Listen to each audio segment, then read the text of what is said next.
You are not confused. You are being positioned, not as a priority, not as a choice, but as an option. The one she turns to when it's convenient. The one she remembers when others fail her. The one who is always there, but never first. And the painful truth is this: she didn't put you there. You allowed it. Because every time you answered immediately, every time you accepted less than clarity, every time you stayed available without standards, you slowly accepted a role you never questioned. Machiavelli would call this weakness. The Stoics would call it lack of self-mastery. Because a person can only treat you as an option if you fail to treat yourself as a priority. And that is where everything begins. Because being a fallback is not about her behavior. It is about your boundaries, or the lack of them. You thought patience would make her value you. You thought consistency would make her choose you. You thought being understanding would make her stay. But what it actually did was make you predictable, accessible, available, replaceable. And what is always available is rarely respected. This is the truth most people avoid, because it forces you to confront something uncomfortable. You cannot be someone's second option while acting like they are your only choice.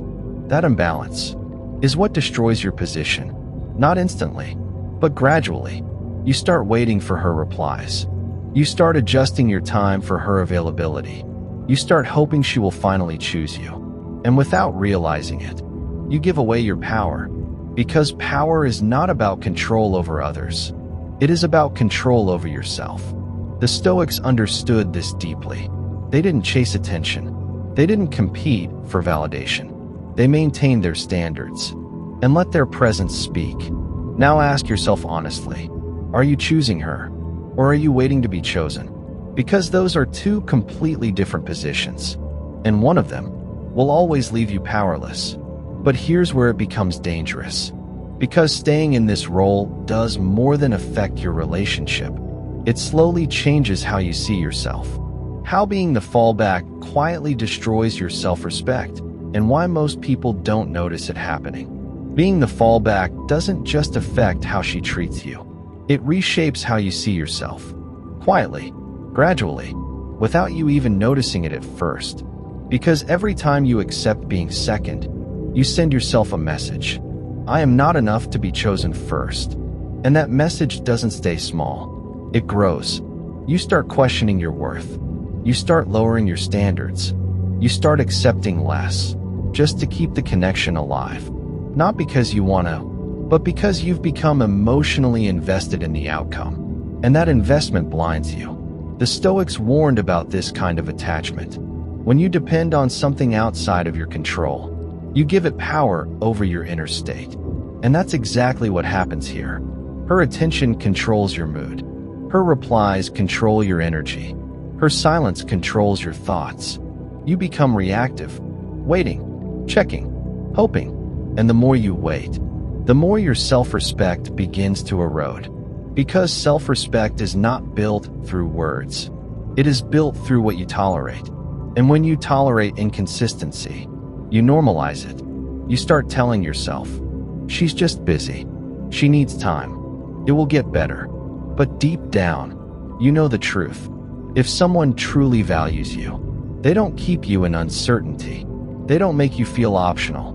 They don't appear only when it suits them. Machiavelli would see this clearly. A man who accepts less than he deserves trains others to give him less. Because people don't just respond to what you say. They respond to what you allow. And what you allow becomes your standard. Now here's the painful part. The longer you stay in this position, the harder it becomes to leave. Because you've already invested time. You've already built emotional attachment.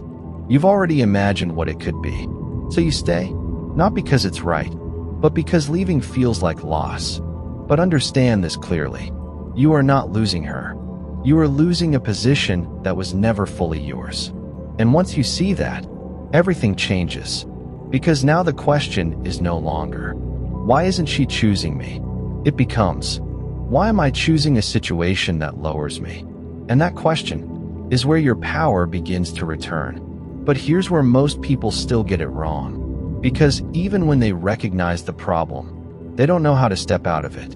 And that leads to the next truth most men struggle with. Why walking away feels so difficult, and why that feeling is exactly what's keeping you stuck. Walking away sounds simple, until you actually have to do it. Because the difficulty is not physical, it's emotional.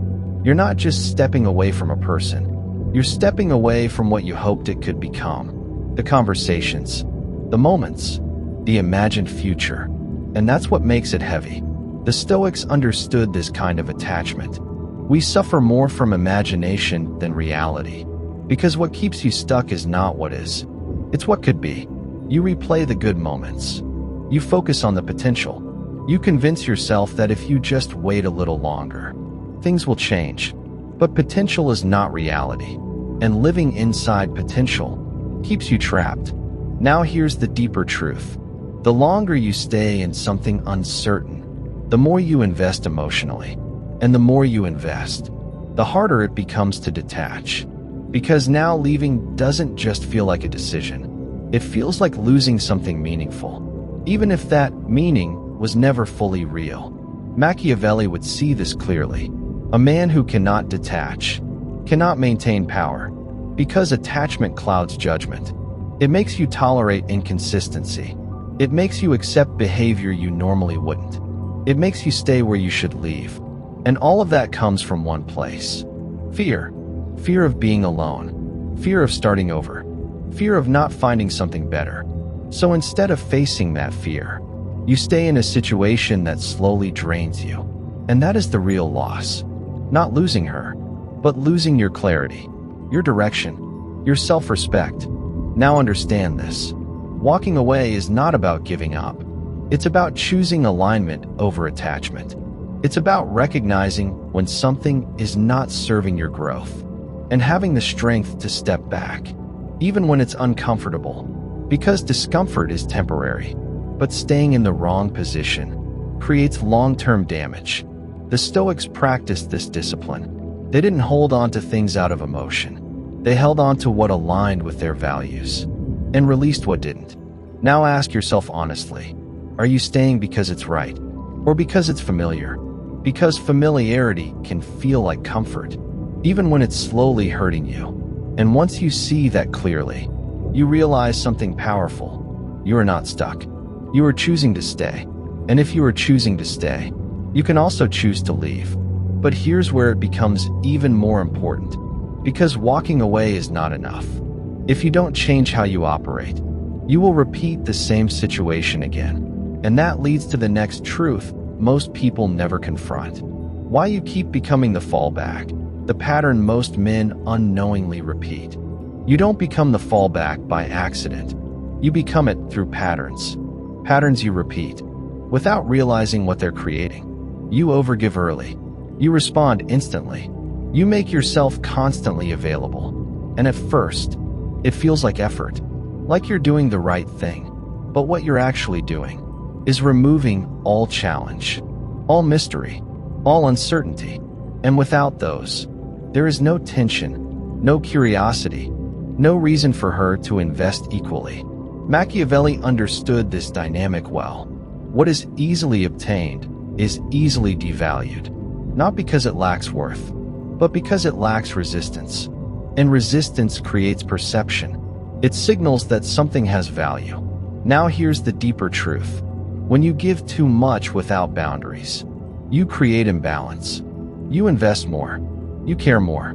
You prioritize more. And that imbalance shifts the dynamic. You begin to chase. She begins to choose when to engage. And slowly, you move from being a potential priority to being a reliable option. The one who is always there, always ready, always waiting. And what is always waiting is never pursued. The Stoics warned against this kind of emotional imbalance. When you give more than you control, you lose authority over your own life. Because now your actions are no longer grounded in intention. They are driven by desire. The desire to be chosen.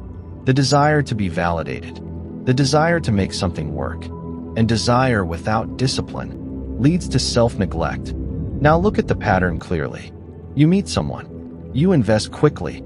You become available. You ignore small signs of inconsistency, and before you realize it, you're waiting for their attention. Again, different person, same position, because the problem was never just them. It was how you showed up. Now this is not about blame. It's about awareness. Because once you see the pattern, you can break it. You can change how you move, how you respond, how you invest, and that changes everything. Because the moment you stop overgiving, you regain balance. The moment you set boundaries, you regain control. The moment you value your time, others begin to value it too. But here's where most men struggle again. Because setting boundaries sounds simple, until you actually have to enforce them. And that is where real strength is tested. How to set boundaries without explaining yourself, and why silence is your strongest tool. Setting boundaries is not difficult. What's difficult is standing by them without needing approval. Because the moment you set a boundary, you feel the urge to explain it, to soften it, to justify it, to make sure it's accepted. And in doing that, you weaken it. Machiavelli understood this clearly.